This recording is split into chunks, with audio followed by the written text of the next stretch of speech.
El tema del día de hoy es mitología griega, un tema profundamente interesante que será impartido por el doctor Marco Antonio Cervera Obregón, a quien me permito presentar.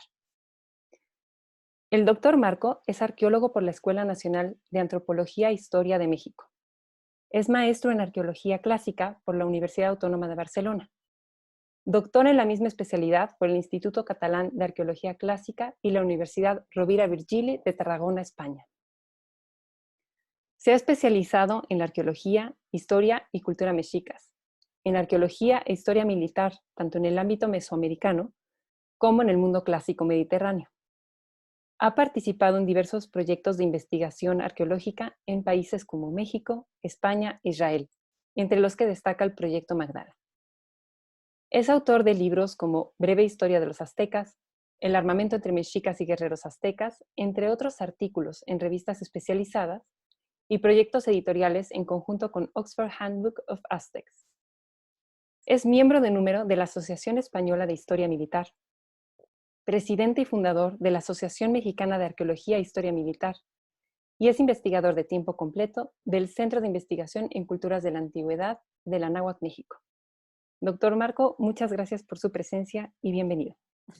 Pues muy buenas tardes a todos y antes que nada deseo agradecer a Dircea Arroyo y a Andrea Garza por la invitación que nos hacen a este seminario, ¿no? que va iniciando y bueno, se van dando diversas conferencias y eventos académicos y que bueno, pues vamos avanzando en el tema. Entonces quiero agradecer mucho a Dircea y a Andrea por la invitación. Y bueno, igualmente a todos los asistentes que se encuentran con nosotros, a Rosaura por la presentación también, el apoyo. Y bueno, pues vamos a tocar un tema que pues sin duda es por demás interesante para todos. Seguramente muchas cosas ya las tendrán como muy en el foco, ¿verdad? Que seguramente vimos desde que éramos niños, hasta en películas. Seguramente lo hemos visto en algunas clases que nos dieron en la prepa, etcétera. Es decir, es un tema que a todos nos interesa, pero que no es común tocarlo en México. Es decir, el elemento de la mitología griega, aunque está presente por todos lados, al mismo tiempo no es que académicamente se presente constantemente en el escenario académico mexicano. Y bueno, hablar realmente de la mitología griega es evidentemente hablar de un universo enorme al que uno podría dedicarse prácticamente toda su vida académica. Y bueno, pues ya en breve presentaré un poco de bibliografía al respecto e incluso páginas de internet, y etcétera. Pero bueno, en ese sentido, la mitología griega, que además a su vez la mitología tiene muchos mitos en el sentido del conocimiento y la información que quizá creemos tener de ella, y eso hace referencia también al mundo romano, ya explicaré en qué sentido va esto. Eh, pues al ser un universo tan grande, obviamente, en este caso voy a tocar solamente un tema muy particular que si bien no es que yo sea la autoridad máxima, ni mucho menos en el tema, en el sentido de las criaturas mitológicas, pues sí, en el escenario de la arqueología clásica, que es el posgrado en el que estudié, pues hemos tocado mucho esto, ¿no? Porque finalmente forma parte de lo que hoy llamamos el mundo clásico, que no solo tiene que ver con Grecia y Roma, sino con las sociedades mediterráneas en el contexto con el cual tuvieron contacto, ¿no? Entonces ya veremos incluso algunas versiones en el tema del arte, porque al final también tocaremos temas de arte, arqueología e iconografía, por ejemplo en el mundo ibérico, ¿no? Las versiones reutilizadas de los mitos griegos a través de esculturas ibéricas, por ejemplo, ¿no? Pero bueno, ya lo tocaré en breve. Entonces, particularmente un tema que siempre me ha llamado la atención es el de las criaturas o creaturas, ¿no? Ahí finalmente es un término que viene del griego,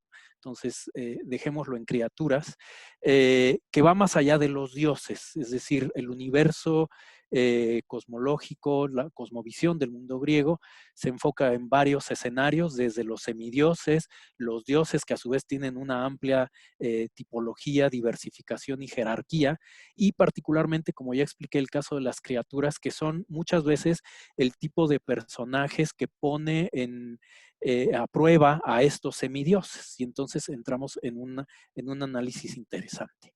Bueno, desde esa perspectiva entramos primero un poquito a las fuentes de investigación, ya que aquí nuestro interés es también una perspectiva académica, científica del tema.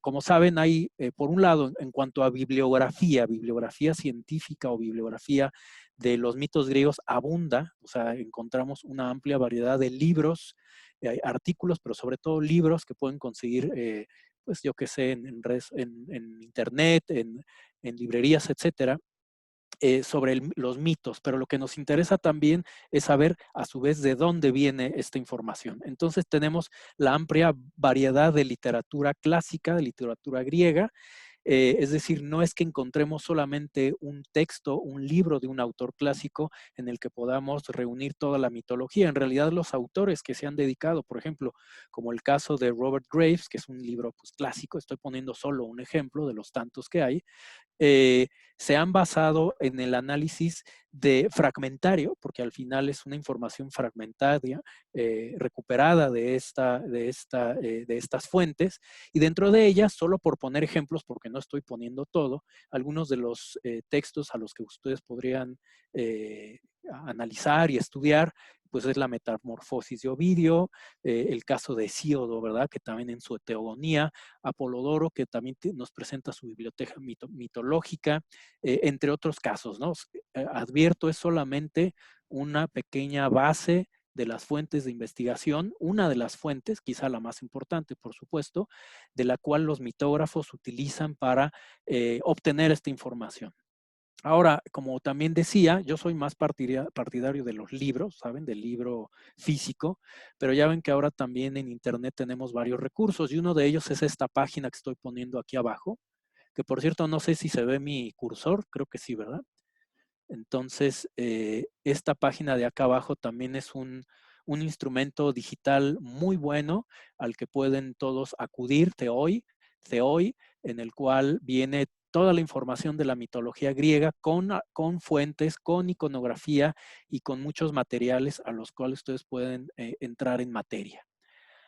Bien, sumado a ello, repito, las fuentes de investigación más lógicas e importantes para conocer la mitología griega, como acabo de explicar, son las fuentes literarias. Pero no olvidemos que como cualquier disciplina académica y científica, tenemos que recurrir a otras áreas de investigación. En este caso, como ya expliqué, toda la información que nos pueden presentar la arqueología clásica en referencia a, es decir, al final los mitos forman parte de toda una estructura ideológica del mundo griego que también está presente en los restos materiales, como pueden ser santuarios, templos, tumbas y los objetos arqueológicos mismos referentes a ceremonias, rituales, etcétera, que están presentes en el ancho y largo de lo que es el Mediterráneo y obviamente las áreas periféricas. Entonces, también recomiendo a aquellos que les interesa el tema de los mitos, no solamente dedicarse a leer textos, sino en realidad utilizar información más multidisciplinaria y que al final ayuda a comprender en mejor medida a veces el significado de estos mitos. Reitero, no solamente con la lectura de las fuentes, porque además en ese sentido, voy a aclarar también otro punto, eh, cuando uno recurre a dichas fuentes también puedes llegar a encontrar diversas versiones de un mismo mito en el que a veces los protagonistas de tal o cual mito son sustituidos por otros personajes, etcétera, ¿no? O el resultado del mito es distinto. Voy a poner casos como el de la Medusa, ¿no? Que algunos dicen que está vinculado, por ejemplo, que estaba compitiendo con Atenea Minerva, Atenea el nombre griego, Minerva la versión romana, en belleza, ¿no? Entonces algunos textos dicen que por ahí fue cuando Atenea, ya estoy spoileando parte de lo que voy a hablar más adelante, ¿verdad? Por ellos que la transforma el día de mañana en una suerte de monstruo, ¿no? Del que ya explicaré más adelante. Pero hay otras versiones que no hablan exactamente de ello, ¿no? O sea, el resultado del por qué nace la medusa no tiene que ver necesariamente con la competencia en belleza de la misma Atenea, ¿no? Entonces, les digo, no esperen aquí necesariamente una misma historia, porque probablemente van a encontrar contradicciones. Es que el mito no era así o yo me lo sabía de otra forma. Y es porque les digo que además de que hay en ocasiones diversas versiones de un mismo mito, al mismo tiempo podemos encontrar que al final va a ser lo más importante diversas interpretaciones del por qué la existencia de ese mito o del personaje en cuestión, ¿no? Entonces, para ello, ya tenemos que recurrir a la bibliografía académica de autores que, repito, han utilizado las fuentes y han dado sus versiones de la interpretación de qué significa el mito, el personaje, y a ello le sumamos, como he estado explicando hace un momento, que es también sustancial, pero que en muchas ocasiones no se utiliza, la iconografía clásica. La iconografía en la cual, como vamos a ver a lo largo de la sesión, pues una serie es decir, los objetos arqueológicos procedentes, como ya dije, de diversos contextos, tumbas, forman parte a lo mejor de un templo, un elemento arquitectónico, etcétera, ¿no? En la cerámica es muy, muy común, en las cerámicas de figuras rojas y figuras negras, de barniz negro, etcétera, de la época arcaica y clásica, es muy común la presencia de dichos mitos y dichos personajes. Entonces, el análisis iconográfico a través del arte es evidentísimamente otra de las grandes fuentes de investigación del mito y de los personajes que voy a presentar.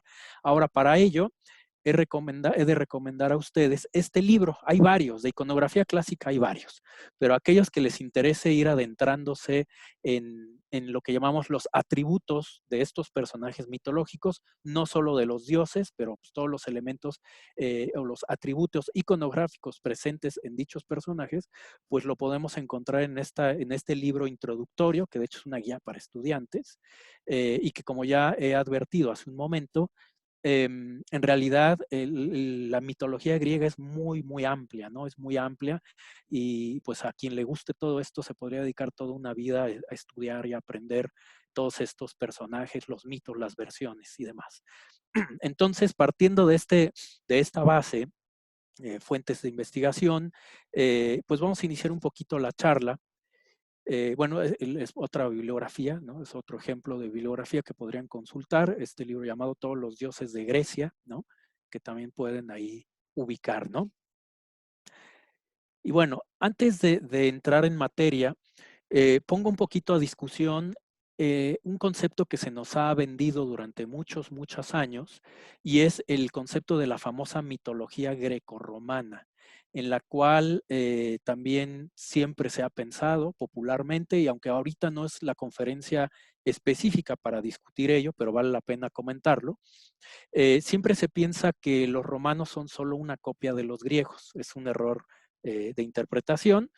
Realmente la cultura romana en realidad es una sociedad muy autónoma que, si bien sí pasó por un proceso de helenización, ya para cuando se da ese proceso de helenización más tardío, cuando finalmente los romanos llegan a Grecia y conquistan, bueno, atacan Macedonia. No olvidemos que Grecia al final estaba sometida a Macedonia para cuando voltean los romanos. Es en ese momento cuando Roma conoce a Grecia y, diríamos, se enamoran de los griegos. Empieza un proceso de helenización fuerte, pero para ese momento Roma ya existía, es decir, ya era una Roma hecha, madura, muy clara, producto de escenarios latinos, de escenarios etruscos, de cierta presencia griega también, pero más tenue. Eh, y bueno, lo digo porque normalmente pensamos que, por ejemplo, el panteón griego pasa inmediatamente y casi una copia mal hecha, ¿no? Diríamos, de este panteón y sus personajes mitológicos a la escena mitológica romana, la religión, las ceremonias, lo que es falso. ¿En qué sentido es falso? Realmente, cuando hablamos de mitología grecorromana, diría yo que es más greco que romana. Es decir, no es suficiente con solo cambiarle los nombres de que Atenea, pues entonces es Minerva y ya. En realidad, cuando hablamos, por ejemplo, de religión romana, que es muy distinto, tiene más elementos de etrusquización, de cultura etrusca, que realmente griega, ¿sí? Ceremonias, rituales son más etruscos que griegos. Hablo de la religión romana y demás. Entonces, yo creo que tenemos que tener cuidado en ese sentido, porque si habláramos de lo contrario, mitología romana, propiamente romana, hay muy poco. hay muy poco, es un tipo de ideología mucho más práctica en la que, por ejemplo, en esta figura que estamos viendo de la famosa figura de la lupa capitolina, en la que supuestamente están Rómulo y Remo, ese Rómulo y Remo son efectivamente parte de una mitología muy romana, es una invención muy romana que en el fondo no tiene exactamente que ver con Grecia, es decir, no es que esto lo copiaran de los griegos, pero casos como este, o el de Horacio Cocles, o algunos personajes que son muy, muy poco conocidos en la mitografía en general, son producto de una mitología romana más propia, ¿me explico? Entonces, normalmente cuando vemos elementos en estos mitos y demás del mundo griego, en realidad casi toda esa mitología que estoy diciendo es, repito, es exclusivamente griega. Cuando tú ves un libro que diga mitología grecorromana, es el 90, yo creo que el 99% de lo que estás leyendo es casi exclusivamente griego, ¿no? Entonces, solo eso para dar a entender, porque si yo diera una conferencia de mitología romana, créanme que le quitaría todo lo griego y no quedaría nada, ¿no? O casi nada. Bueno, entonces, partiendo de esta visión, es lógico que lo que vamos a ver ahora es solo exclusivamente mitología griega, independiente de que ustedes le quieran cambiar el nombre a las versiones latinas. Bueno, ahora partimos un poquito del mundo, lo que llamamos el mundo griego, que es finalmente donde se va a desarrollar todo esto.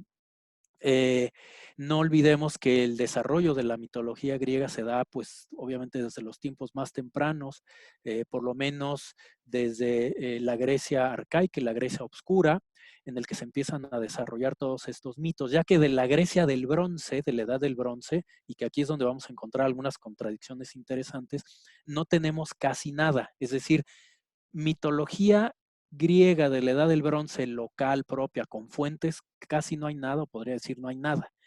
Que algunos griegos de la etapa más tardía, sobre todo de la Grecia arcaica, inventen mitos que se lo achaquen, diríamos, al mundo de la edad del bronce es otra cosa. El ejemplo sería el caso del Minotauro, ¿sí? Del que ya hablaré en breve. Pero bueno, cuando hablamos del mundo griego, son varios mundos griegos. Por un lado tenemos la Grecia peninsular, eh, que quizás es la más conocida por nosotros, esta suerte de mano, ¿no? Que parece como una mano, la Grecia peninsular, donde encontraremos el origen de las poleis, las grandes potencias del momento, como serán Esparta y Atenas. Luego tenemos el escenario de la Grecia insular, bueno, son realmente todos los asentamientos, siempre se me sale lo arqueólogo al final, ¿no? Pero bueno, todos los asentamientos presentes en las islas, ¿sí? Lo que incluye la famosa isla de Creta, de la que también tenemos, ya saben, algunos mitos y demás. Tenemos la Grecia jónica o Grecia oriental, que se encuentra más pegada hacia el Próximo Oriente. Y no olvidemos que sobre todo para la Edad Oscura, y sobre todo la Edad Oscura y después en la Grecia arcaica, pero sobre todo, repito, en la Edad Oscura, vamos a encontrar un proceso de colonización de estos griegos que nos va a trasladar hacia el otro lado del Mediterráneo, es el Mediterráneo occidental, en la cual tenemos la presencia de colonias y asentamientos griegos, sobre todo en el sur de Italia, como ven aquí, sur de Italia, y que esas colonias van a llegar incluso hasta la península ibérica, en sitios como Emporión. Lo digo porque este proceso de colonización no es nada más un tema, bueno, y muy importante, pero no es solo un tema de comercio, cuestiones económicas y demás, sino también que los griegos al llevar su comercio llevan su cultura y demás. Y esto es importante decirlo porque no olvidemos que el Mediterráneo va a llevar un proceso de helenización en el cual algunos de estos mitos van a ser absorbidos, identificados por poblaciones antiguas y van a ser reutilizados por ellos mismos, ¿no? Entre ellos, por ejemplo, en el norte de Italia, bueno, lo que era la península italiana, el mundo etrusco va a retomar mucho de la mitología griega, ¿no? Y ya lo vamos a ver en algunas manifestaciones plásticas. E incluso, como expliqué al principio de la sesión, en el escenario de la península ibérica, también vamos a tener cómo el concepto del héroe griego va a llegar hasta los íberos y van a retomar este concepto para la conformación o elaboración de algunas manifestaciones escultóricas ibéricas, en este caso grifomaquias, con esta idea un poquito más helenizada, pero eso ya lo explicaré más adelante, ¿no? Y bueno, empezamos entonces con estas historias de algunos de los personajes. Les digo, hay muchísimos, retomé algunos de los personajes más emblemáticos, más divertidos, que tienen historias muy interesantes. Y uno de ellos es el famoso Minotauro, que a su vez contrastamos y comparamos o discutimos con el llamado toro de Minos. Hay una relación de ello porque, bueno, para empezar, es un mito que está vinculado a Creta. Ahora regreso a estas piezas. Es un mito que está vinculado a la famosa isla de Creta, pero no olvidemos que Creta es de la Edad del Bronce y arqueológicamente, hasta donde tengo noticia, no tenemos una evidencia directa de, de la presencia del Minotauro. O sea, no hay un Minotauro cretense de la Edad del Bronce en el arte, en la pintura y demás. ¿Por qué? Porque es un, repito, es un mito, la creación de este mito, que entre otras razones nos dice cómo el rey Minos, aclaro una vez más, hay diversas versiones del mito, pero una de ellas dice cómo el rey Minos, quien constantemente le daba como sacrificio, que era algo muy común en el mundo griego, le daba a Poseidón un toro, sacrificaba un toro cada cierto tiempo, y se dice que en algún momento nació un toro tan bello que este rey pues no quiso sacrificarlo. Entonces Poseidón, que al final muchos de los dioses griegos, entre otras de las características que tienen, son muy dados a ser lascivos, ¿no? Les gusta mucho estar ahí metiéndose con las muchachas, las humanas, ¿no? Las mujeres griegas, y con, esto es muy común. Por ejemplo, Poseidón es uno de ellos. El caso de Zeus también tiene hijos y semidioses por todos lados. Bueno, entonces, entre todos estos factores, parte del mito nos dice que entonces Poseidón va a castigar a Minos y hace que la mujer, la esposa de Minos, se enamore de un toro, y entonces tiene relaciones con el toro, y al final el resultado final es el surgimiento del Minotauro, que entonces lo vemos en esta escultura, que es la representación de un personaje híbrido, en este caso un personaje, un antropomorfo, con el rostro de toro, con la cara de toro, que además era antropófago. Esto en cierto sentido normalmente los investigadores, los historiógrafos, los historiadores, etcétera, siempre tratan de darle una historicidad a los mitos. No olvidemos que Creta era una sociedad, una potencia de la Edad del Bronce que tenía dominada a Micenas. Si nos regresamos aquí a nuestro mapa, Creta, como están viendo aquí, tenía dominada a algunas de las ciudades del sur de la Grecia peninsular, en este caso a Micenas, y entonces se explica parte de este mito porque se supone que cada cierto tiempo el rey de Creta solicitaba a Micenas que le enviara varios grupos de jóvenes para ser sacrificados, y en este caso ese sacrificio era precisamente, como conocen, meterlos al laberinto donde el Minotauro los iba a devorar. Ahora, este es como el mito en general, ¿no? Recuerden que el día de mañana va a llegar el héroe, un héroe también de esa región, también un semidios, ¿no? Teseo. No confundamos Teseo con Perseo, uno es con T y otro es con P, ¿no? Teseo, que es el del Minotauro, y Perseo, que será el de la Medusa, ¿no? Para no confundir. Entonces, Teseo, digo, para no hacerles el cuento largo, porque en realidad hay muchos mitos que vamos a ver, va a acabar con el Minotauro.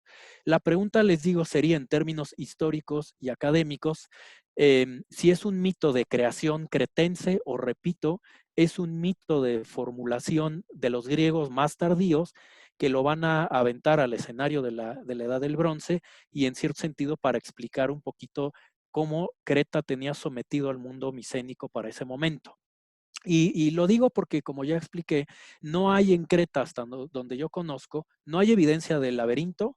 Ya sé que hay muchas interpretaciones, que si dicen que el palacio de Cnosos era tan intrincado de una gran cantidad de, em, de unidades habitacionales, etcétera, que era laberíntico, entonces que se basaron en ellos de los tiempos de Arthur Evans para hablar realmente de un laberinto. En otro sentido, también se encontró cerca a Creta un laberinto, pero que resultó ser de época romana. Entonces, no tenemos evidencia arqueológica que evidencie la presencia de un laberinto. No tenemos representaciones cretenses originales de un minotauro. Lo que hay son toros, pero no hay minotauros. No olvidemos que el toro tiene una vinculación directa con la fertilidad masculina en el ámbito de las élites orientales. Entonces, al final, Creta también tiene algo de oriental por la cercanía. Entonces, la pregunta dicen, bueno, ¿y estas esculturas de mármol son de manufactura romana? ¿Sí? O sea, no tenemos algo similar a esto, pero del mundo griego, o más bien del mundo cretense, sino las pocas representaciones, en este caso en escultura, en piedra y sobre todo en mármol, son versiones elaboradas por el mundo romano. El mundo romano, en este caso del lado izquierdo del Museo Arqueológico Nacional de Atenas, y hay otras versiones como el Museo Nacional Romano del Palacio Máximo en Roma. Ahora, el mito también nos dice, se relaciona con otro personaje.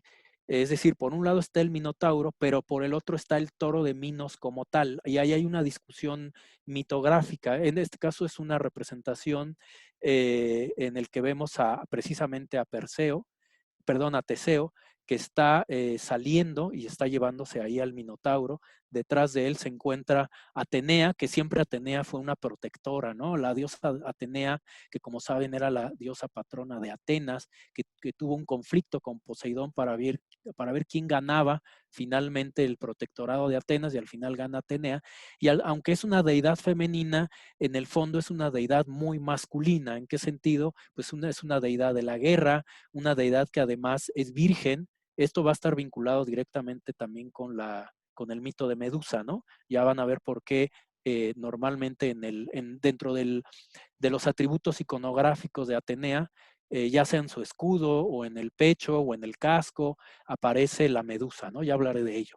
Entonces, normalmente Atenea, por diversos motivos, es una de las deidades que es muy protectora de muchos de estos semidioses. Es muy, muy dado a estas deidades, que cuando los semidioses, ¿qué entendemos por semidios? Como ya expliqué, aquellos personajes que nacen del producto del coito entre una deidad y normalmente una mujer humana, y entonces al final tienen una mezcla entre tener no necesariamente atributos divinos, pero sí ciertos poderes. Al mismo tiempo son tan humanos porque sí pueden morir, al final son mortales, pueden morir.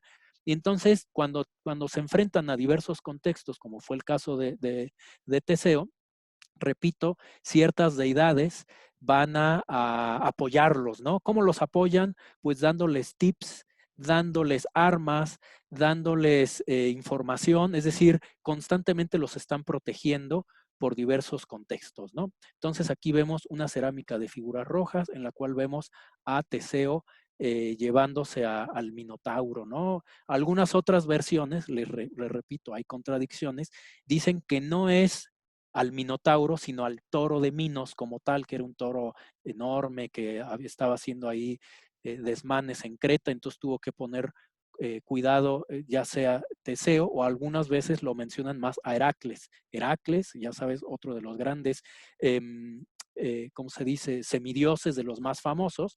Pues uno de los 12 trabajos fue ir a controlar al toro de Minos, pero les digo, a veces no se sabe si es el toro de Minos o es la versión del Minotauro, o Teseo es el que realmente controla al Minotauro y Heracles al toro de Minos. Al final, todo esto se desenvuelve en los escenarios de la Grecia del Bronce, de la que ya expliqué, no tenemos mayor información. Aquí tenemos otra cerámica de figuras rojas, en la que vemos nuevamente la iconografía de cómo están derrotando a este personaje tan famoso, tan conocido en la mitología griega.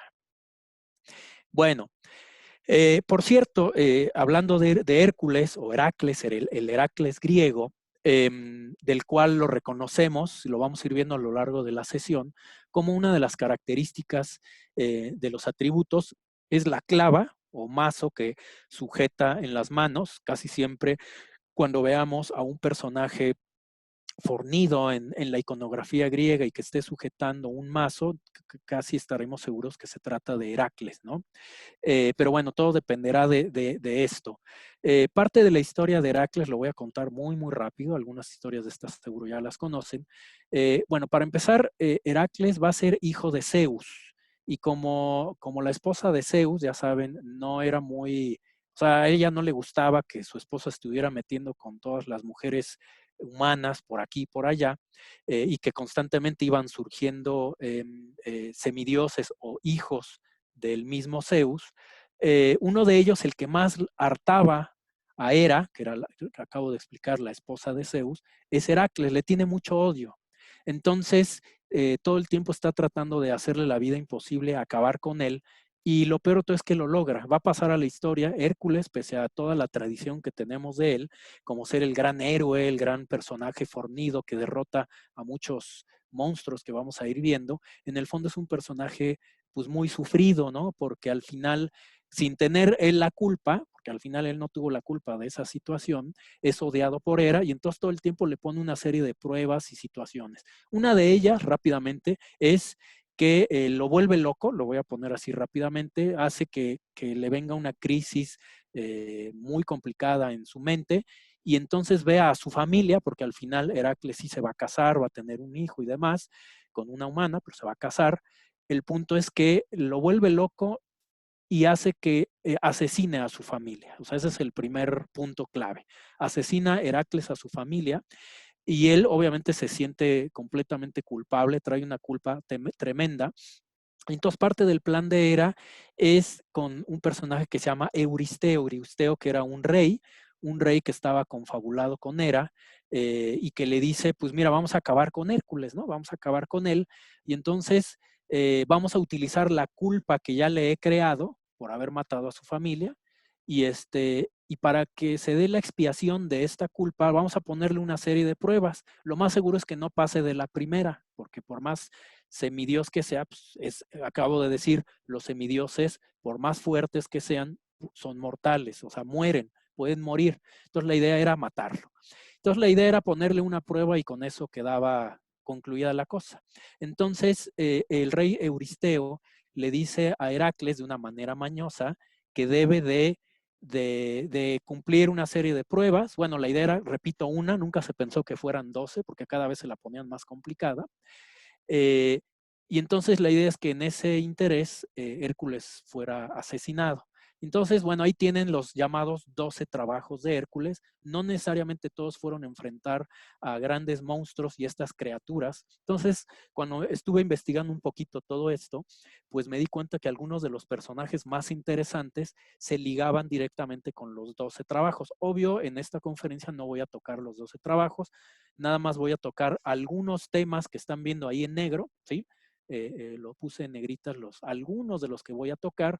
Entonces, algunos de las grandes criaturas de la mitología griega aparecen en estos 12 trabajos. Entonces, por ejemplo, el primero, el león de Nemea, que ya sabemos que era un gran león que estaba asolando esta región, que tenía una piel muy dura y que entonces que Hércules se vio en la necesidad de someterlo, porque las flechas, una característica de Hércules también es a veces traer un carcaj con flechas. Esto va a ser muy importante porque va a tener una vinculación con la historia de la hidra de Lerna, pero esto ya lo explicaré en breve. Entonces trata de matar al león de Nemea con sus flechas, pero estas flechas no traspasan la piel, y entonces utiliza la clava, lo mata a mazazos y demás, y se pone la piel del león de Nemea. Este es otro punto clave para la iconografía heracleana, ya que en otras ocasiones también, o en muchas ocasiones, en la iconografía griega veremos a Heracles normalmente colocado con un yelmo con la piel de este león de Nemea. Ahora, no olvidemos, como ya expliqué al principio, que los romanos van a utilizar estos mitos también para una legitimación, es decir, de la helenización de su cultura. Entonces veremos cómo algunas versiones de los emperadores romanos como Cómodo, como la escultura que aparece en los museos capitolinos, recurren al ejercicio de ponerse los emperadores con una versión helenizada y con el yelmo de león de Nemea, ¿no? Entonces, a veces hay que tener cuidado con ello. Bueno, entonces entramos al segundo trabajo, de Hércules o Heracles, que es ir a matar la hidra de Lerna, que una vez más, depende de los textos que lean, habla de que era una suerte de serpiente gigante, venenosa, que tenía, algunos dicen que 9 cabezas, otros dicen que 8, y algunos dicen que eran cabezas interminables. Al final son mitos, ¿no? Entonces, si alguien se pregunta, no, es que no eran 8, no, es que son 9, o sea, el número de cabezas al final, en el fondo, no es tan importante, porque les digo, depende como que más bien te da a entender que eran muchas cabezas y era como que una de las grandes características. Finalmente, al ser una serpiente venenosa, pues también la sangre, como vamos a ver en breve, la sangre de la hidra también es venenosa. Entonces, la historia nos cuenta, el mito nos cuenta, y que esto se ve reflejado en la iconografía, cómo Heracles llega con su masa. Algunos dicen que utiliza una masa o la clava que ya he estado diciendo. Algunas otras versiones dicen que es con una espada. El punto es que empieza a aniquilar cabeza por cabeza de esta hidra de Lerna, y la famosa historia que en cuanto aniquilaba una cabeza salían dos, y entonces conforme más decapitaba estas cabezas, sobre todo, salía otra más.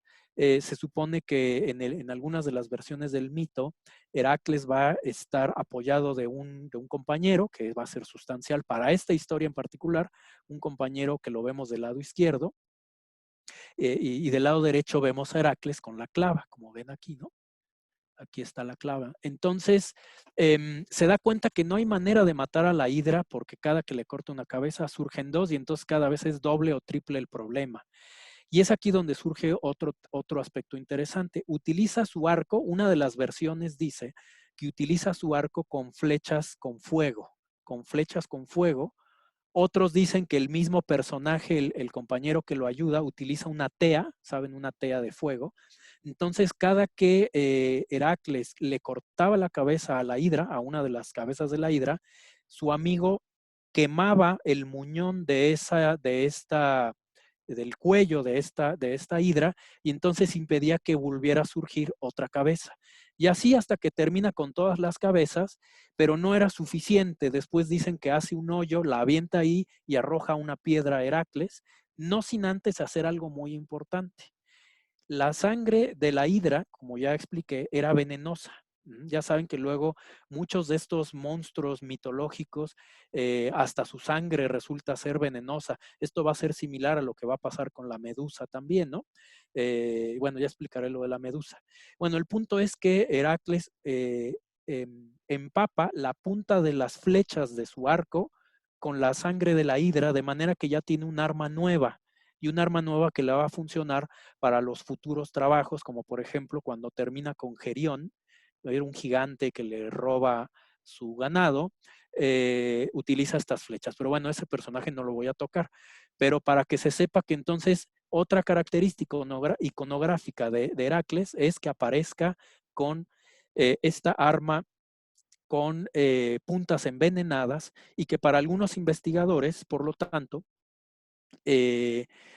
¿cómo se llama? Sea el origen, algunos lo ven así, el origen de la guerra química. Ya sé que para nosotros la guerra química o biológica se asocia a sociedades modernas y guerras actuales, pero en realidad se define como guerra biológica es cuando utilizas algún agente natural biológico que sirva para, digamos, herir, lastimar o afectar a alguien en temas de guerra y de combate y demás, ¿no? Lo sabemos porque los griegos en la realidad utilizaban de vez en vez venenos, y entonces hay una vinculación, un nivel de historicidad en este detalle del veneno de la hidra, ¿no?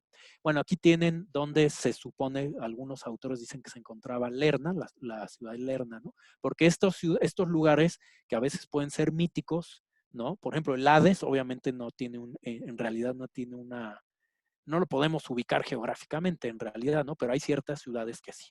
Bueno, aquí tienen una vasija de figuras negras en las que nuevamente se representa otra vez una versión de la hidra, en la cual nuevamente está Heracles y su compañero en el combate y lucha con este personaje, ¿no? En esta versión más romana, este es de tiempos romanos, porque no olvidemos que una característica del arte romana es el uso de el tema de los mosaicos, ¿no? Entonces nuevamente recurren a ello.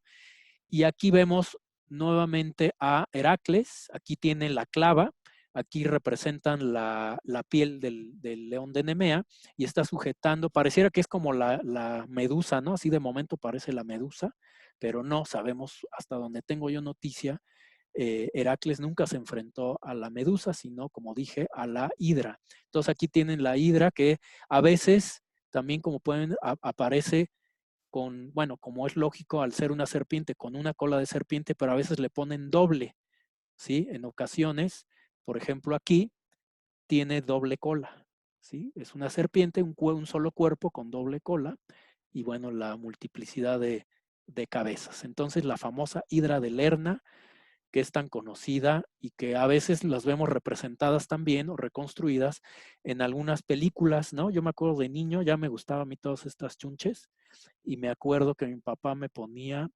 la película de Jasón y los Argonautas, ¿no? Y ahí me acuerdo que salía la hidra de Lerna y bueno, como muy interesante.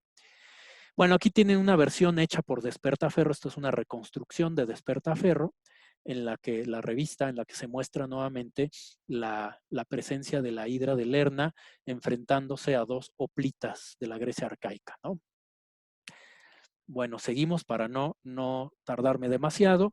Bueno, otro personaje que sin duda es muy conocido, muy importante en la mitografía griega, es el caso del centauro, los centauros que vemos aquí dos versiones plásticas. La primera, que es de la Grecia de la Edad Oscura, de lo que llamamos el estilo artístico de tipo geométrico, de la cerámica geométrica, y que algunos autores han tratado de definir el caso particular de este que ven del lado izquierdo, un centauro hecho de arcilla con el estilo geométrico, como ya dije, pero recuerden que estas piezas, además de ser arte, iconografía, expliqué al principio de la sesión, que tiene que ver con contextos arqueológicos. Esto es muy importante. Cuando estudiamos arte antiguo tenemos que tomar en cuenta la arqueología. Y en este caso llama la atención que esta pieza se encontró, como pueden ver aquí está restaurada, bueno, en general, ¿no? Pero el cuello, la cabeza del personaje se encontró en una ofrenda y el cuerpo se encontró en otra, en un yacimiento llamado Lefkandi de la Grecia arcaica. Y bueno, hay muchas interpretaciones. Esta es, repito, una de las primeras versiones plásticas de la representación del centauro, de estos personajes mitad humano y mitad caballo, que normalmente se encontraban en los bosques, son a veces identificados por el mundo griego como una suerte de, no nada más como monstruos, vamos a decir así, sino gente como con poca, ¿cómo decir? Gente como bárbara, agresiva, que se la pasa fastidiando en los bosques, atacando a las poblaciones, ¿no? Pero no todos son así. Uno de ellos es el caso de un personaje que también el mito vinculado con Hércules es el llamado Quirión. Quirión se supone que era un amigo de Hércules, que era precisamente un centauro, eh, que además era médico. O sea, fíjense las cosas, por eso les digo, no todos los centauros eran tan salvajes, ¿no? Esta era una versión como más bondadosa, en teoría, era médico, y bueno, según una de las versiones del mito, porque unos lo relacionan con Aquiles y otros con Hércules. Y entonces nos dice que este personaje, bueno, Hércules fue a visitar a su amigo, y cuando estaba ahí llegaron los centauros, llegaron otros centauros, y empezó un enfrentamiento con Hércules, empezó ahí un combate con los centauros. Mientras tanto, dice una de las versiones del mito, Quirión agarró las flechas de Hércules y según se alcanza a lastimar con una de ellas, una de las patas, que según esto que está aquí es a propósito. Vayan ustedes a saber si es solo un problema de conservación o realmente fue algo exprofeso por el artista griego, para representar ese momento. Y entonces el personaje Quirión muere porque no olviden, como ya expliqué, que esas puntas ya estaban envenenadas, ¿no? Entonces, ¿será o no que eso represente esta pieza? No lo sabemos, ¿no? Pero bueno, son unas versiones más tempranas de los centauros. Del lado derecho tienes lo que aparece en algunas de las frisos y de las metopas del Partenón, que el Partenón por sí mismo es un monumento extraordinario que por sí mismo habla mucho del mito y bueno, podríamos hablar mucho de ello, ¿no? Pero no hay tiempo en este caso. Bueno, y esas metopas, las metopas del Partenón, tenemos algunas copias en el Museo Nacional de las Culturas, aquí en México, en este caso representando, les digo, la iconografía y los relieves del Partenón tienen muchas interpretaciones. Es un edificio que tiene infinidad de artículos y libros al respecto. Una de las tantas versiones nos dice, no olvidemos que este Partenón es posterior a la invasión de los persas, es decir, después de que los persas invaden Atenas, destruyen el pre-Partenón o el Partenón de tiempos persas, pues lo destruyen, es Pericles quien manda reconstruir Atenas y dentro de esa reconstrucción entra el nuevo Partenón, que es el que todos conocemos. Y entonces algunas interpretaciones dicen que para los atenienses los centauros sería una versión mitográfica o una versión como más metafórica de los persas, el bárbaro, digamos, equiparado al centauro o viceversa, y el ateniense como un humano que se enfrenta a esto y que nos da la imagen de una centauromaquia. Las centauromaquias, grifomaquias, etcétera, hacen referencia al conflicto o los combates de humanos contra estos personajes mitológicos. Espérenme, que necesito un poco de agua porque si no... Bueno, seguimos. Tenemos este otro personaje que también es interesante, es mi tocayo, Cerbero, Cerbera, será como vendrá de ahí, no lo sé. Pero bueno, la captura del Cerbero, que no soy yo, ¿verdad? La captura del Cerbero, o el cancerbero también mencionado, es otro de los grandes trabajos los últimos, de los más peligrosos, porque ahí sí, Heracles no fue necesario que fuera una ciudad común y corriente, se tuvo que adentrar en el Hades, ya saben, el lugar de los muertos, en donde, en la zona de los muertos, pues, donde al final este perro cuidaba las puertas del infierno, de ese mundo de los muertos. Entonces, le habían pedido, parte de los trabajos, que tenía que llevarse al cancerbero. Y entonces la prueba era llevarse al cancerbero con sus propias manos. ¿En qué sentido? Que no podía utilizar ningún arma, tenía que someter al cancerbero con sus propias manos y si lo lograba, se lo llevaba.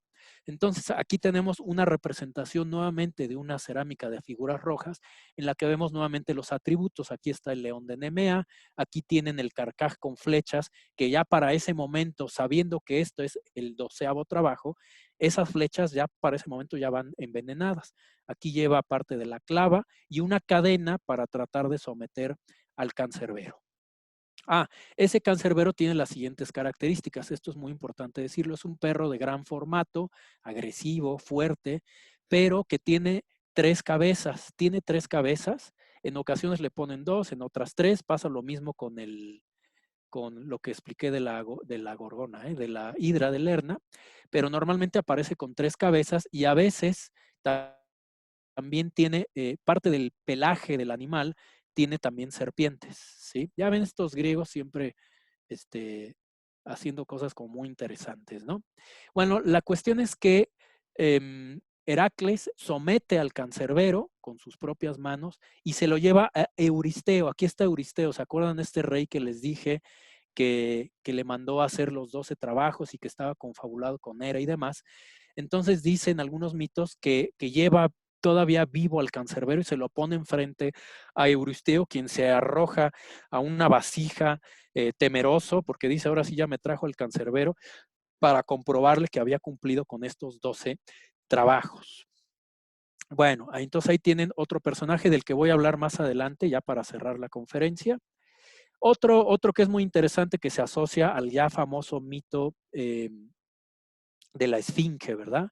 En el cual, vean, en este caso puse la cita de cómo se describe a la famosa esfinge, que en este caso es una representación arcaizante de la Grecia arcaica, pues, que es también un personaje híbrido.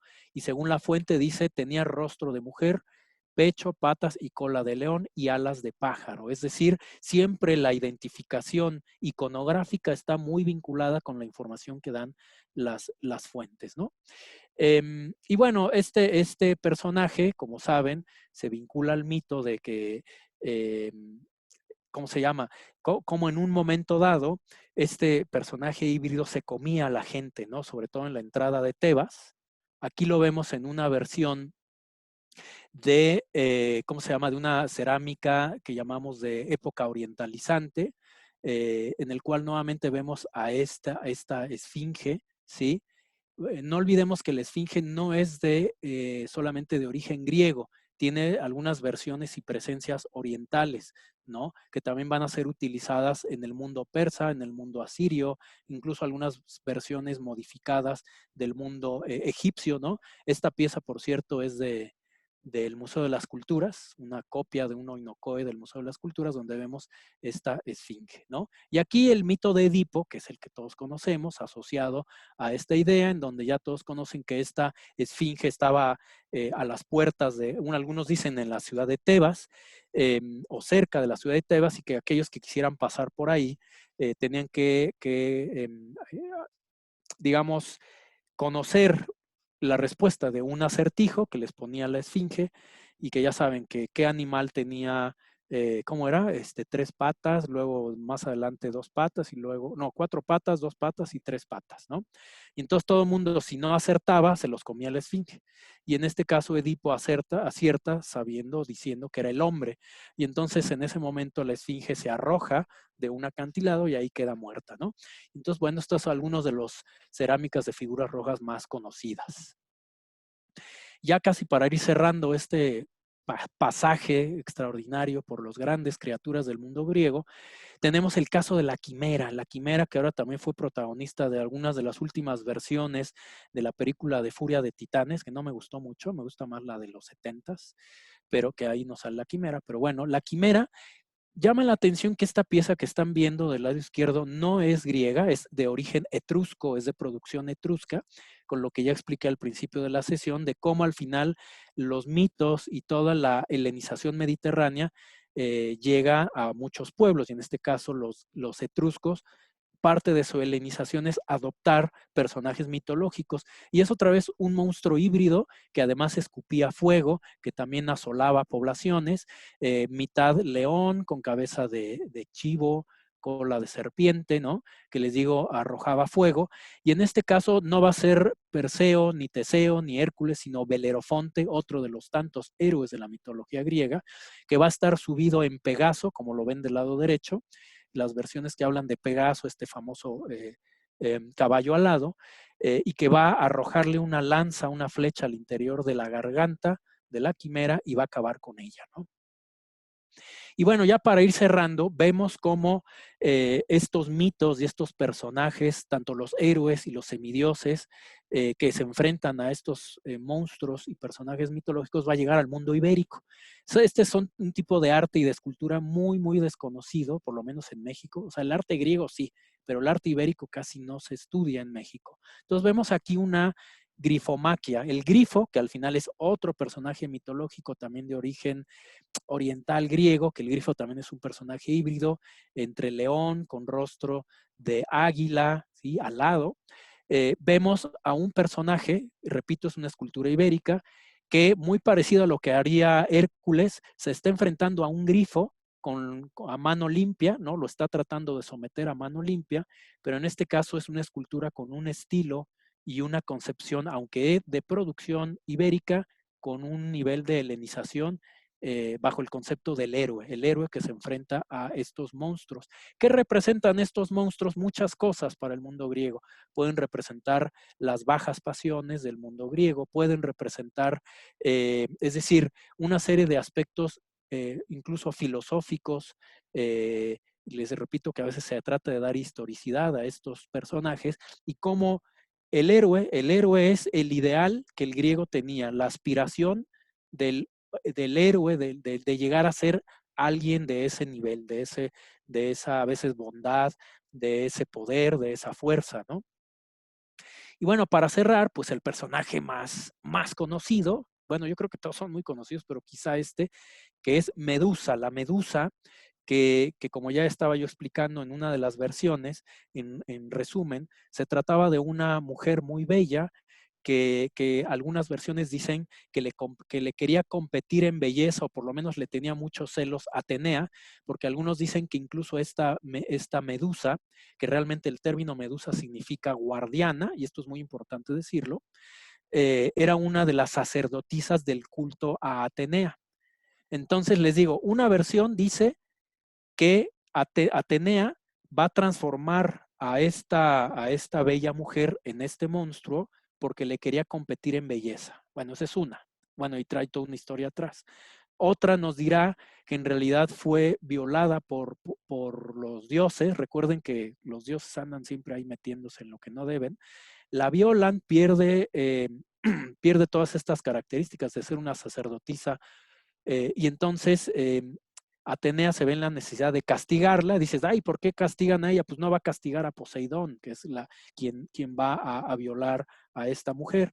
Y la forma de castigarla es transformarla en un ser monstruoso, casi una suerte de cadáver, que a veces se le representa con los dientes de fuera de jabalí. No es el caso de esta. Ya saben que lleva, en lugar de pelo, pues lleva serpientes vivas, ¿no? Y que tiene las capacidades de transformar en piedra a todo el que la voltea a ver. Para resumir rápidamente el mito, es Perseo quien, por una serie de motivos que ahora no hay tiempo de explicar, va finalmente a decapitar a una de las gorgonas, porque al final era una de las gorgonas, la va a decapitar, va a salvar a su madre, ¿no? Porque con una serie de historias allá atrás salva a su madre, Perseo, y luego le lleva de regalo, esto es muy importante, le lleva de regalo la cabeza de la Medusa a Atenea. Y Atenea lo que hace es poner la cabeza de la gorgona en su escudo. Entonces, es muy interesante. Esta es una escultura romana de siglo I, está en el Museo de Liverpool, que representa a Atenea Minerva. Ahora le podemos llamar Atenea Minerva, pero hay algo interesante. Este escudo es un adendo.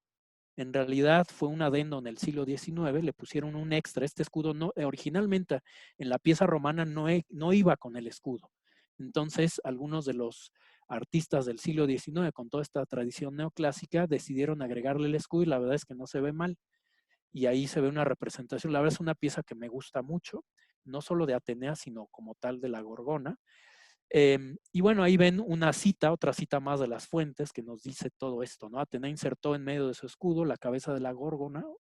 Algunos dicen que la Medusa fue decapitada a causa de que Atenea, pues, rivalizaba con su belleza. Y lo digo porque en los griegos, como ven del lado derecho aquí, los hoplitas a veces portaban la imagen de la Gorgona o de la Medusa en su escudo, porque como ya dije, esta idea del poder, de poder transformar al enemigo en piedra, qué mejor que ponerlo en tu escudo, como lo hizo Atenea, y más aún que la palabra Medusa significa guardiana. Entonces, la guardiana puesta en tu escudo, pues qué mejor, ¿no? Y ahí tienen otra versión de Atenea Minerva en el Museo de las Culturas, en el que ya la vemos, no en el escudo, pero la vemos en el pecho, ¿sí? En el pectoral que lleva, en este caso, trae a la gorgona. Entonces, la gorgona o la Medusa será otra de los atributos constantes iconográficos de Atenea.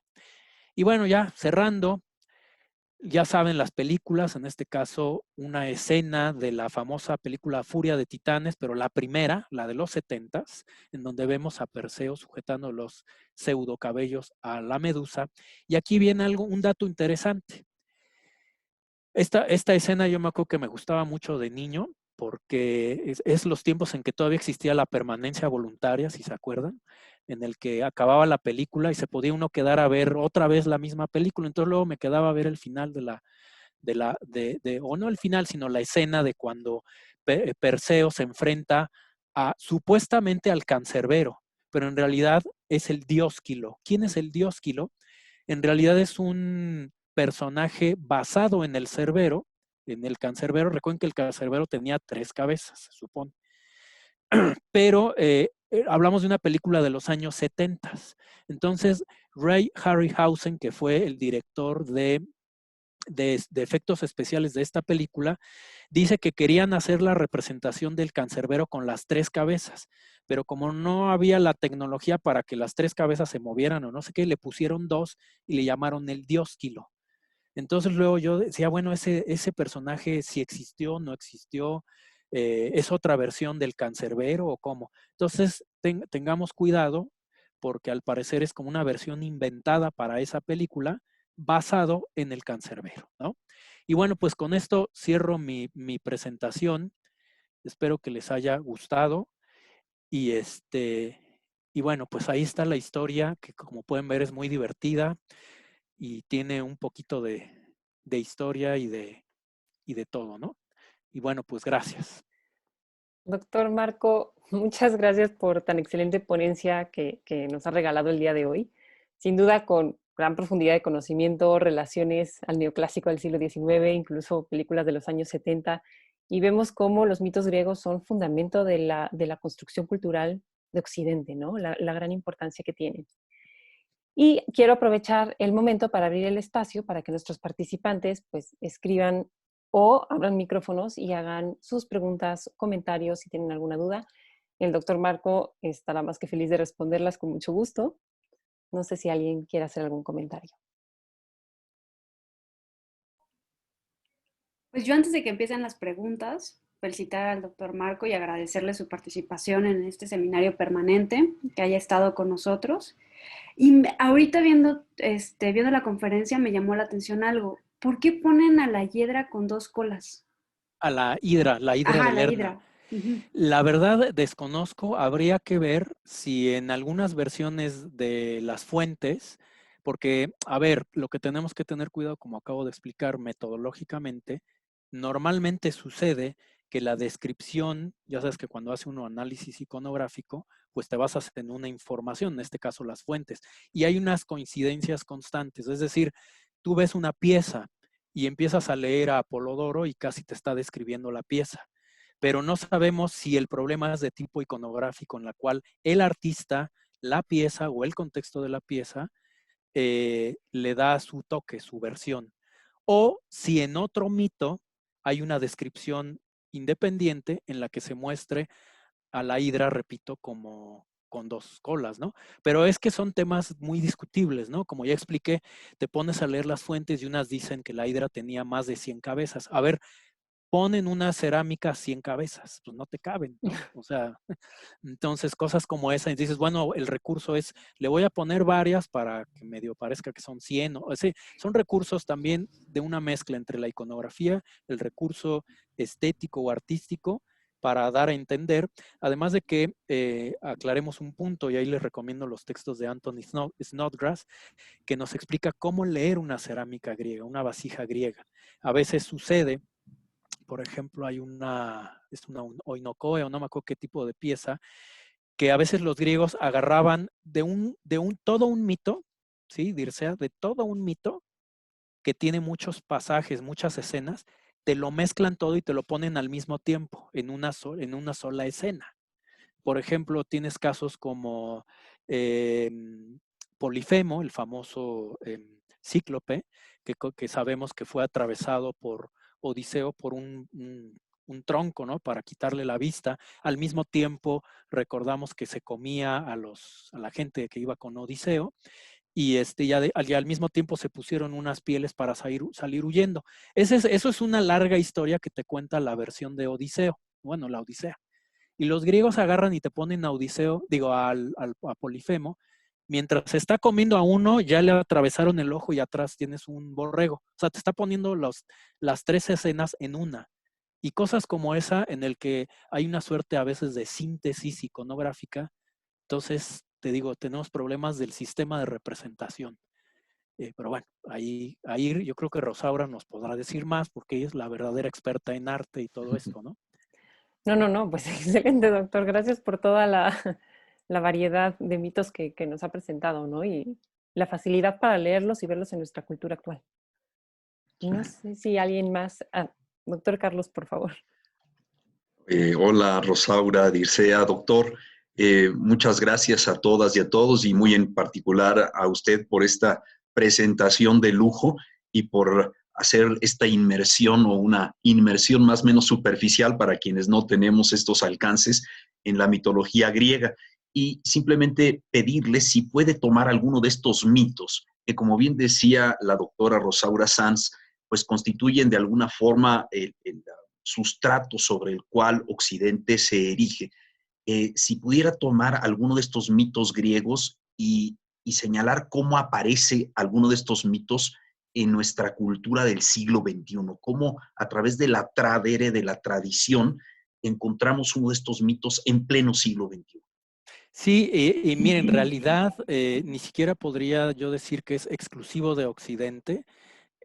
Muchas sociedades antiguas en general han creado el concepto del héroe, ¿no? En realidad el concepto del héroe es esa, como lo dije un poco en el proceso de la conferencia, es la aspiración del hombre a cómo los grandes valores en todos los sentidos, tanto los valores espirituales, los valores físicos, llegan al punto máximo y es la aspiración humana. Entonces parece que siempre los humanos pues debemos y queremos llegar a ello, ¿no? Pero pareciera que es cosa de dioses, ¿no? Es cosa de dioses y parte de nuestra imperfección que nos permite llegar a, y casi en la versión del mito, a veces la única manera de llegar a ello, pues pareciera que es con la mano de una deidad, ¿no? Pero no deja de ser, repito, una aspiración. Entonces es muy importante decirlo y parecerá que es contradictorio, pero incluso lo que vemos hoy en esas películas de Marvel, que es retomar el concepto del mito y el concepto del héroe, versión moderna, como usted decía, ¿no? O sea, el concepto del héroe, otra vez que tienen a un nivel muy alto los valores, la fuerza, la construcción de salvar al que está menos protegido, porque es lo que hace Hércules, lo que hace Perseo. O sea, cuando van a aniquilar a la Hidra, cuando van a matar al león de Nemea, que son poblaciones que están pues poco protegidas y se necesita de alguien que tenga esos niveles para protegerlos, ¿no? Entonces hoy en día estamos muy necesitados de héroes, efectivamente, muy necesitados de héroes que normalmente promuevan estos valores, ¿no? Entonces yo creo que, y no es, repito, exclusivo de los griegos, sino tenemos versiones mesoamericanas, uno de ellos es Quetzalcóatl, tenemos versiones en la India, en China, o sea, pero siempre son estos personajes, repito, con un nivel de poder y de fuerza y de el ideal humano. Y por el otro lado, los monstruos representan todo lo contrario, con lo que queremos luchar. Por ejemplo, en nuestro mundo de hoy, pues, la corrupción y todo lo que vivimos hoy en día, ¿no? Se necesitan personajes, ¿no? Que puedan contrarrestar todo esto, ¿no? Bien. Pues sí, coincido enteramente con usted y en el sentido de cuán necesitado está nuestro mundo en estos tiempos de tener héroes y heroínas en su versión femenina de carne y hueso, porque luego los que tenemos en redes sociales pues tienen los pies de barro y verdaderamente dan pena. Así es, definitivamente. Gracias, doctor. Muchas felicidades. Muchas Sí, muchas felicidades. gracias. Un gozo escucharlo. Gracias. Muchas gracias. Adelante, Loisa. Sí, yo quisiera preguntar, doctor, ¿cuál cree usted que sea la razón por la cual los muchachos no llevan hoy en día tanto estudio sobre todo lo que es la antigua Grecia, Roma, inclusive ya no se estudian etimologías como se hacía antes? ¿Cree que eso de alguna forma afecta su educación actual? Sí, definitivamente. Vemos, lamentablemente, como usted bien comenta, en México, pues tenemos, a ver, también tenemos estudios de nuestros pueblos, ¿no? Prehispánicos, que también es lo mismo, no se estudian de una forma correcta. Pero yo veo que nos faltan especialistas, por un lado, nos faltan especialistas, nos falta también, eso sí es muy importante, quitar esta visión que nos han dicho que nada más venimos de Occidente. Hay que tener cuidado con ello, porque nos ponen también a Occidente como el bueno de la película, ¿no? Yo diría que no es nada más lo griego y lo romano, sino también incluso el seminario que tienen Andrea y Dircea de Oriente. El Oriente también tiene mucho que dar para nuestro país, pero lo vemos como algo lejano, ¿no? Entonces, el tema del latín, ¿no? El griego, que ya se da muy poco, como dice, las etimologías. Entonces, al final, los mexicanos somos producto de una mezcla de todas estas sociedades, de estas culturas, ¿no? Tenemos un poco de lo mesoamericano, no solo lo azteca, claro, no es solo lo griego, no solo lo romano. Entonces, sí es necesario la lectura, el estudio, el análisis de los griegos, de los clásicos, porque te dan una visión más humanista de muchas cosas, ¿no? Y bueno, al final, por eso también, y aquí hago como siempre el comercial, es conveniente, que pues por eso también está el CEICA, ¿no? El Centro de Culturas Antiguas, que efectivamente nos dedicamos a esto, a promover la cultura, como dijo un gran helenista, un español que es helenista, y que subimos una nota, que negar el mundo antiguo también hoy en día es algo, pues es casi un suicidio, ¿no? Porque siempre vemos lo antiguo, pero eso ya pasó, eso ya para qué, ¿no? Pero en realidad tenemos mucho que aprender de lo antiguo, de los griegos, de los romanos, de otros pueblos, no solo ellos, y en este caso también de los pueblos de Oriente. Entonces, pues hay que ponernos a leer, estudiar, investigar, que al final es muy divertido. Bueno, para algunos es divertido, para mí es divertido. Lo es, lo es. José Andrés Núñez tiene una pregunta. Sí. Hola, bueno, muchas gracias por la ponencia, ¿no? No os quería preguntar, pues que ahorita cuando, estaba hablando, pues me di cuenta de que hizo referencia como, bueno, de Cerbero, pues Cancerbero, y pues actualmente se usa esa palabra, ¿no? Entonces, o sea, veo que sí hay esta herencia de la mitología griega como en la cultura actual y en el lenguaje actual, o sea, y como que quería saber como qué, o sea, en qué otras áreas es relevante, o sea, la mitología, pues tanto griega como romana o como cualquiera. Pues mira, de hecho lo vemos prácticamente en todo, muchas de las cosas que estudiamos, que trabajamos, como bien dices, palabras, conceptos que usamos, vienen de ahí, ¿no? Por ejemplo, cosas muy simples, ¿no? Helios, la palabra helios que se asocia al viento, ¿no? O sea, eso pues tiene una relación directa, ¿no? O sea, no es exclusivamente solo para los griegos, sino hay una presencia constante en las palabras, en conductas, en cosas que hacemos que vienen del mundo clásico griego y romano. Entonces, yo te invitaría a leer en ese sentido algunos textos de una doctora que se llama Mary Bird, que busques un libro de Mary Bird, en el que habla el uso de lo clásico en nuestros tiempos, ¿no? Son una serie de libros y textos en donde te explica cómo el mundo griego y romano sigue muy presente en nuestra vida, aun cuando estemos en América, sigue muy, muy presente, ¿no? Entonces, créeme que te sorprenderías, no sé, cosas tan simples como el concreto, y diría, pues yo soy ingeniero, pues el primer concreto o de los primeros concretos vienen de Roma, ¿no? Por ejemplo, ¿no? Y bueno, podría yo sacar una lista inmensa de tecnología, ingeniería, palabras, costumbres, gastronomía, en fin, una serie de cosas que vienen del mundo grecorromano, ¿no? Pero no olvidemos también, insisto, lo mismo para el pasado indígena y el pasado oriental, ¿sí? O sea, al final no es solo lo griego. Ok, muchas gracias. Perfecto. Pues no sé si haya alguna otra pregunta o algún comentario. Sí, perdón, ¿cuál es el título del libro y es Mary Bird? Mary Bird, sí. A ver, miren, si la autora, ¿dónde lo podré poner? O si no, se los mando En el por chat, a lo mejor ahí Sí. abajo. ¿No? Por favor, gracias. Ay, espérenme, lo estoy poniendo mal. Ella tiene varios libros sobre el mundo, sobre todo ella es latinista y romanóloga. El título particular, ahorita no se lo tengo, claro, pero habla, se lo voy a mandar, habla del uso del mundo clásico en nuestros días. Es decir, normalmente la autora habla más de historia de Roma y demás, pero particularmente en ese libro habla de cómo lo que nos preguntaba el joven, todo lo que usamos del mundo clásico hoy en día en palabras, en actitudes, en conductas, en gastronomía, en formas de vestir, en muchas, muchas cosas.